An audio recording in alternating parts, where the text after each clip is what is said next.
Bayangkan, setelah 5 tahun menikah dan tidak dikaruniai anak, sebuah keajaiban terjadi. Seorang wanita hamil mendadak setelah tidur dengan sosok yang sangat mirip suaminya. Tapi malam itu, sesuatu yang bukan manusia telah menyentuhnya. Siapakah sebenarnya makhluk yang menghamilinya? Dan bagaimana nasib bayi yang lahir dari rahimnya?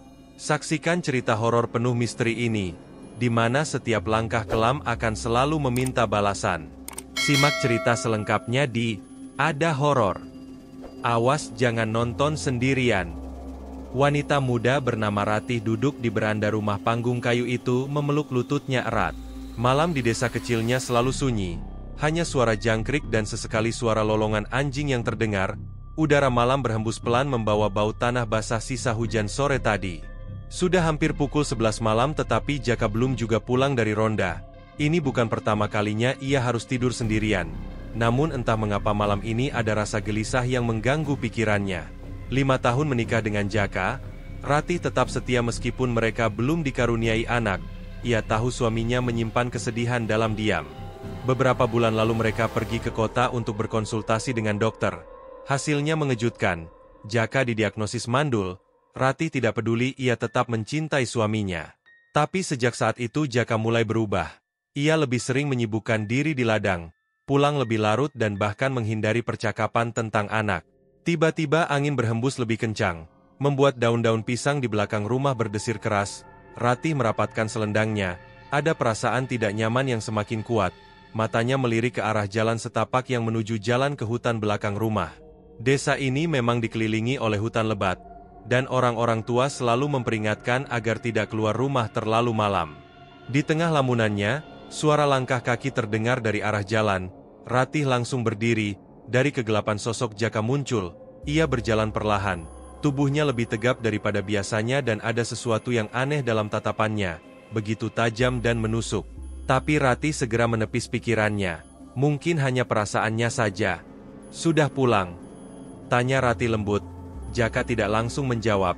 Ia hanya menatapnya sejenak sebelum akhirnya berjalan mendekat. Saat masuk rumah, Ratih mencium aroma aneh dari tubuh suaminya. Biasanya Jaka berbau asap kayu dan keringat. Tapi malam ini ada bau tanah basah yang menyengat. Ratih hendak bertanya tapi urung ketika Jaka tiba-tiba menariknya dalam dekapan erat. Hangat tapi entah kenapa pelukan itu terasa berbeda. Malam itu untuk pertama kalinya dalam beberapa bulan. Jaka menyentuhnya dengan penuh gairah. Ratih merasakan kehangatan yang begitu dalam. Tapi ada sesuatu yang mengganjal di hatinya. Ada sesuatu yang tidak biasa. Dari cara suaminya memperlakukannya malam ini. Tapi ia terlalu larut dalam kebahagiaan sesaat itu untuk memikirkan lebih jauh. Pagi harinya Ratih terbangun lebih dulu. Tempat tidur di sampingnya kosong. Ia mengira Jaka pergi ke ladang seperti biasa.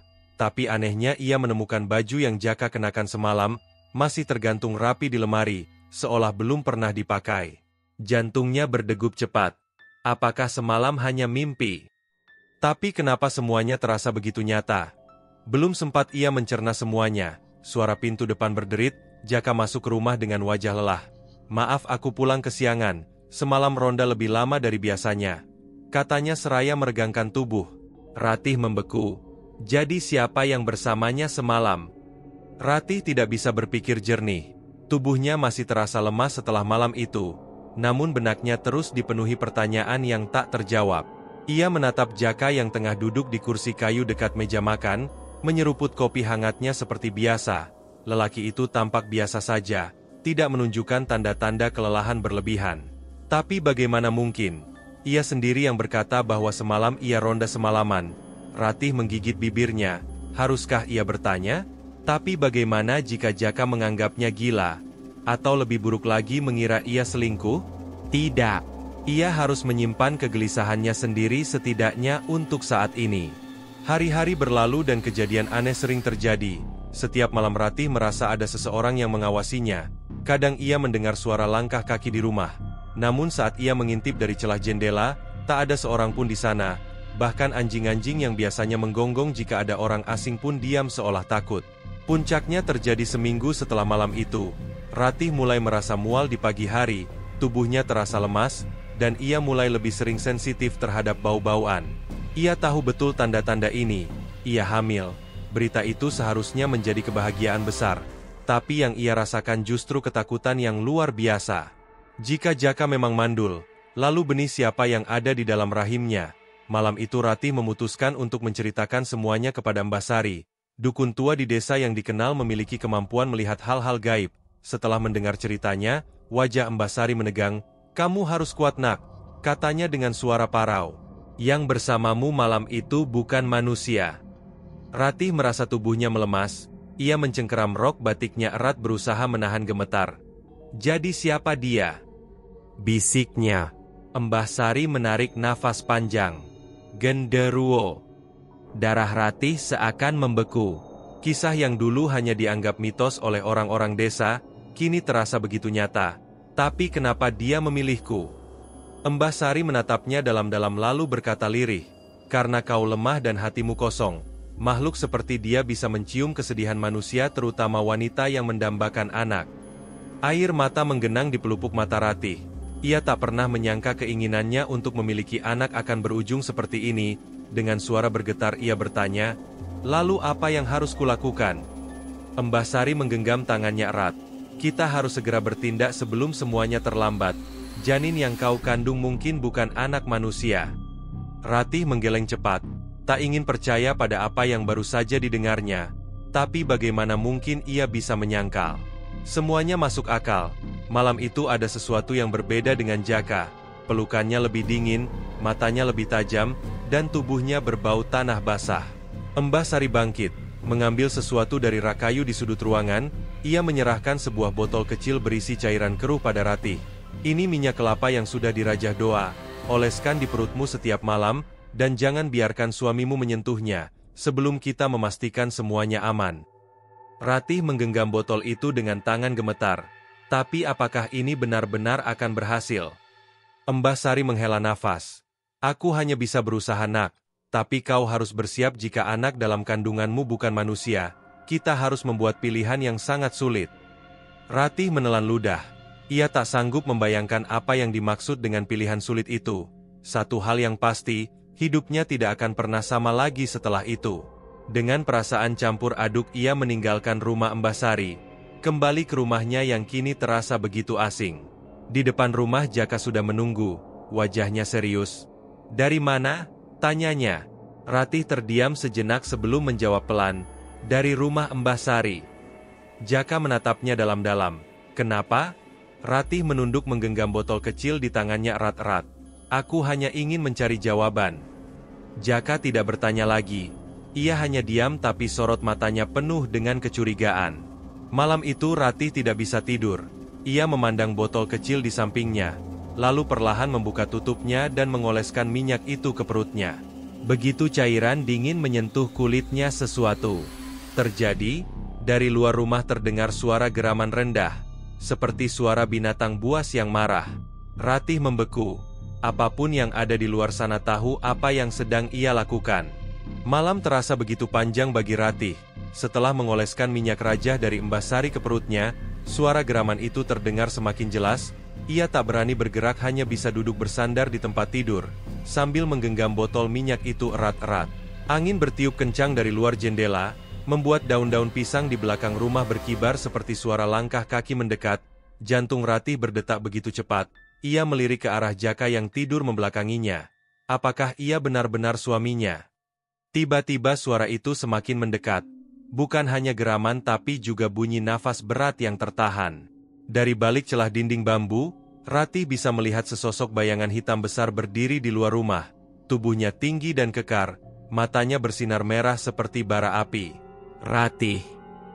Suara serak itu berbisik memanggil namanya. Ratih menutup mulutnya rapat-rapat, menahan teriakan yang hampir lolos. Tubuhnya gemetar hebat. Ia mencoba menggoyangkan bahu Jaka dengan perlahan. Mas Jaka, bangun!" bisiknya dengan suara lirih. Tapi Jaka tidak bergerak, ia tetap diam seperti patung. Di luar makhluk itu mulai menggeram. Kali ini lebih keras. Angin bertiup lebih kencang membuat dinding bambu berderak. Seolah-olah ada kekuatan besar yang mencoba merobohkan rumah mereka. Ratih panik. Ia meraih botol minyak dan menuangkan lebih banyak cairan itu ke tangannya, sebelum mengoleskannya ke perutnya sekali lagi. Begitu minyak itu menyentuh kulitnya, Jeritan melengking terdengar dari luar rumah. Ratih menutup telinganya, tubuhnya semakin gemetar. Makhluk itu seperti kesakitan. Suaranya menggelegar memenuhi malam. Lalu tiba-tiba Jaka terbangun. Ia menoleh ke arah Ratih dengan mata yang aneh, bukan seperti mata manusia, melainkan mata yang penuh dengan kemarahan dan dendam. "Apa yang kau lakukan?" Suaranya terdengar lebih dalam dan berat. Ratih terbelalak. Ia mundur perlahan mencoba menjaga jarak dari sosok yang selama ini ia yakini sebagai suaminya. Mas Jaka." Jaka tidak menjawab, ia justru bergerak lebih mendekatinya. Langkahnya kaku dan berat, wajahnya berubah perlahan. Kulitnya menggelap, urat-uratnya menonjol dan senyumannya tampak lebih menyeramkan. Ratih berteriak tanpa pikir panjang. Ia meraih botol minyak itu dan menyiramkan seluruh isinya ke tubuh Jaka. Seketika suara jeritan yang lebih mengerikan terdengar. Jaka atau makhluk yang menyerupainya jatuh ke lantai. Tubuhnya mengejang dan berasap seperti terbakar. Ia meronta-ronta menggeram kesakitan, sebelum akhirnya lenyap menjadi kabut hitam yang berhamburan ke sudut ruangan. Ratih terduduk di lantai, nafasnya tersengal-sengal, seluruh tubuhnya lemas, pikirannya kosong. Suaminya menghilang di depan matanya, atau mungkin sosok yang selama ini tidur di sampingnya bukanlah Jaka yang sebenarnya. Air mata mengalir di pipinya. Apa yang sebenarnya terjadi? Jika itu bukan Jaka, lalu di mana suaminya yang asli? Pagi datang dengan suram, langit masih kelabu, seolah enggan menyambut matahari. Ratih terduduk di sudut kamar. Tubuhnya lemas setelah semalaman tak tidur. Di lantai botol minyak rajah tergeletak kosong. Peristiwa tadi malam masih berputar di kepalanya. Jeritan itu, asap hitam dan wajah Jaka yang berubah menyeramkan sebelum lenyap begitu saja. Ketukan di pintu depan membuatnya tersentak. Dengan langkah gontai ia berjalan keluar kamar. Di teras Embasari berdiri dengan wajah khawatir. "Ratih, kau baik-baik saja?" tanyanya. Ratih tidak tahu harus menjawab apa. Ia hanya menatap Embasari dengan mata kosong. Perempuan tua itu kemudian melangkah masuk menutup pintu, lalu menggenggam tangan Ratih dengan erat. "Aku tahu sesuatu telah terjadi," katanya lirih. "Apa yang kau lihat tadi malam?" Dengan suara bergetar Ratih menceritakan segalanya. Dari geraman di luar rumah, bayangan hitam, hingga bagaimana Jaka berubah wujud dan lenyap setelah terkena minyak rajah. Embasari mendengarkan dengan wajah serius, sesekali mengangguk pelan. Saat Ratih selesai berbicara, perempuan tua itu menarik nafas panjang. "Aku sudah menduganya," katanya. Ratih mengerutkan kening. "Maksudnya?" Embasari menatapnya dengan tatapan berat. "Jaka yang selama ini bersamamu bukanlah manusia, Ratih." Jantung Ratih mencelos. "Jangan bercanda, Mbah. Dia suamiku, aku tinggal serumah dengannya, berbicara dengannya bahkan." Ia tak sanggup melanjutkan. Air matanya mulai menggenang. Embasari menggeleng. "Kau sendiri yang merasakan keanehan bukan? Sejak kapan Jaka mulai berubah? Sejak kapan kau mulai merasa ada yang tidak beres?" Ratih terdiam, pikirannya mundur ke masa lalu. Ke saat pertama kali ia menyadari ada yang berbeda dari suaminya. Jaka pulang lebih cepat malam itu. Wajahnya tampak aneh, seolah ada sesuatu yang berbeda. Tiba-tiba tubuh Ratih terasa dingin. Ia menatap Embasari dengan ketakutan. "Lalu di mana suamiku yang asli?" bisiknya. Embasari tidak langsung menjawab. Ia menghela nafas panjang sebelum akhirnya berkata, "Kita harus mencarinya." Embasari membawa Ratih ke sebuah tempat tersembunyi di tepi hutan di belakang desa. Ada sebuah gubuk tua yang tampak hampir runtuh. Disinilah tempat yang paling sering digunakan makhluk seperti itu untuk menyembunyikan korban mereka, ujar Embasari. Ratih menelan ludah. Dengan langkah gemetar, ia mengikuti perempuan tua itu masuk ke dalam gubuk. Bau anyir langsung menyeruak, membuatnya hampir muntah. Di dalam ada beberapa gundukan tanah yang terlihat masih baru. "Astaga!" Ratih menutup mulutnya. "Jangan bilang." Embasari mengangguk. "Banyak korban yang tidak selamat, Ratih. Tapi aku berharap suamimu masih ada." Dengan cepat mereka mulai menggali salah satu gundukan tanah. Ratih menggali dengan panik, tangannya bergetar. Hatinya berdebar kencang takut dengan apa yang akan ia temukan. Ratih menyingkirkan tanah dengan tangan kosong. Dadanya hampir meledak ketika melihat tangan manusia yang kurus dan lemah muncul dari dalam tanah. "Mas Jaka!" jeritnya. Mbah Sari segera membantu menarik tubuh itu ke atas. Wajah Jaka penuh dengan luka, nafasnya tersengal-sengal, matanya terbuka sedikit, menatap Ratih dengan lemah. "Ratih!" Suaranya hampir tak terdengar. Ratih menangis sejadi-jadinya. "Mas, aku di sini, aku di sini." Jaka mencoba tersenyum, tetapi bibirnya terlalu kering. Aku sudah lama di sini, aku tidak bisa bergerak. Aku mendengar suara-suara, tapi aku tak bisa berbuat apa-apa." Ratih menggenggam tangan suaminya erat-erat. "Aku akan membawa kamu pulang, Mas. Aku janji." Tapi sebelum mereka bisa bergerak lebih jauh, suara geraman mengerikan terdengar dari belakang mereka.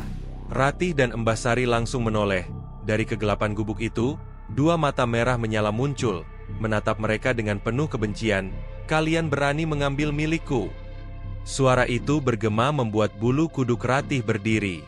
Mbah Sari segera menarik Ratih dan Jaka ke belakangnya. "Jangan takut Ratih, aku akan menghadapinya." Makhluk itu keluar dari bayangan. Sosoknya tinggi besar dengan kulit hitam legam, taring panjang menyeringai di wajahnya. Itu adalah genderuwo yang telah menyamar menjadi Jaka. Ratih merasakan ketakutan yang belum pernah ia alami sebelumnya. Tapi ia tahu satu hal, apapun yang terjadi, ia tidak akan membiarkan suaminya diambil kembali oleh makhluk itu. Mbah Sari maju selangkah, berdiri tegak meski tubuhnya sudah renta. Ia merogoh kantong kainnya dan mengeluarkan sejumput serbuk hitam. Dengan suara tegas ia mulai melantunkan doa-doa dalam bahasa kuno, yang hanya sedikit orang yang mengerti. Genderuwo menggeram marah. "Doa-doa itu tak akan mengusirku, perempuan tua."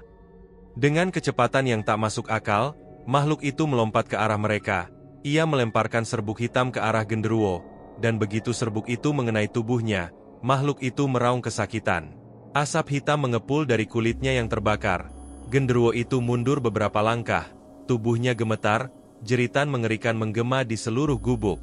Genderuwo itu meronta-ronta, tubuhnya mulai terbakar dari dalam, sebelum akhirnya meledak menjadi kepulan asap hitam yang menyebar ke seluruh ruangan. Saat asap itu menghilang, genderuwo itu sudah lenyap. Keheningan menyelimuti tempat itu. Beberapa hari kemudian Ratih duduk di beranda rumahnya menatap langit senja. Ia mengusap perutnya yang mulai membesar. "Jika yang selama ini bersamaku bukan Mas Jaka, lalu anak ini?" Hatinya mencelos. Ia tidak berani menyelesaikan pikirannya. Langit semakin gelap, angin bertiup lembut membawa suara-suara samar dari kejauhan. Dalam hatinya Ratih tahu, kisah ini belum benar-benar berakhir. 9 bulan telah berlalu sejak kejadian mengerikan itu. Ratih kini diambang persalinan, tubuhnya lemah, keringat dingin membasahi wajahnya dan rasa sakit yang luar biasa menjalar di seluruh tubuhnya. Jaka yang berada di luar kamar mondar-mandir dengan gelisah. Ia bisa mendengar suara Ratih yang terus menjerit kesakitan. Namun ada sesuatu yang lain. Dari dalam kamar terdengar suara geraman kecil. Mbah Sari langsung menatap ke arah perut Ratih yang mulai bergerak tidak wajar. Seolah ada sesuatu di dalamnya yang tidak hanya sekedar bayi manusia. Dan saat akhirnya bayi itu lahir, semua yang ada di ruangan langsung terdiam. Itu bukan bayi biasa. Kulitnya hitam pekat hampir seperti arang yang masih membara. Matanya merah menyala, menatap langsung ke arah Ratih dengan intensitas yang tidak seharusnya dimiliki oleh bayi yang baru lahir. Jari-jarinya lebih panjang dari bayi normal dengan kuku yang tajam dan melengkung. Dan yang paling mengerikan, bayi itu tersenyum. Ratih yang kelelahan, hanya bisa menatap dengan mata berkaca-kaca. Nafasnya tersengal, tubuhnya gemetar. Namun sebelum siapapun bisa bereaksi lebih jauh, sesuatu yang mengerikan terjadi. Ari-ari bayi itu bergerak, semua mata langsung tertuju pada benda berlendir itu, yang berdenyut seperti jantung yang masih hidup. Ari-ari itu bergerak sendiri, merayap perlahan seperti memiliki kesadaran, meninggalkan jejak darah kehitaman di atas tikar. Suara gemericik aneh terdengar di dalamnya, seolah ada sesuatu yang ingin keluar dari dalamnya. "Jangan biarkan dia lepas." Mbah Sari berseru dengan wajah ketakutan. Dukun beranak yang lain mencoba menekan ari-ari itu dengan kain, dan tiba-tiba, boom! Sebuah letupan kecil terjadi, membuat semua orang terpental ke belakang. Saat debu dan darah perlahan mengendap, terlihat sesuatu yang berdiri di tengah ruangan. Sosok kecil menyerupai bayi, tetapi dengan tubuh yang transparan, matanya kosong, hitam seperti kegelapan tanpa akhir. Ari-ari itu telah menjadi makhluk gaib. Makhluk itu berdiri menatap ke arah bayi yang masih dalam dekapan Ratih. Kemudian perlahan ia tersenyum. Ratna menangis tapi ia tak bisa berkata apa-apa. Mbah Sari menarik nafas dalam. Bayi ini tidak lahir sendiri. Dia memiliki saudara Ari-Ari yang akan selalu mengikutinya di dunia yang tak kasat mata. Di luar rumah angin bertiup kencang, membawa suara bisikan-bisikan yang hanya bisa didengar oleh mereka yang terhubung dengan dunia lain. Dan malam itu yang lahir bukan hanya seorang bayi, tetapi juga sesuatu yang lebih dari sekedar manusia. Tamat. Jika kamu suka dengan cerita-cerita seru seperti ini, jangan lupa untuk like, subscribe, dan tekan tombol loncengnya agar kamu tidak ketinggalan update cerita horor seru lainnya. Jangan lupa untuk share video ini ke teman-temanmu, agar lebih banyak orang yang bisa menikmati kisah misteri dan horor seperti ini. Terima kasih sudah menonton.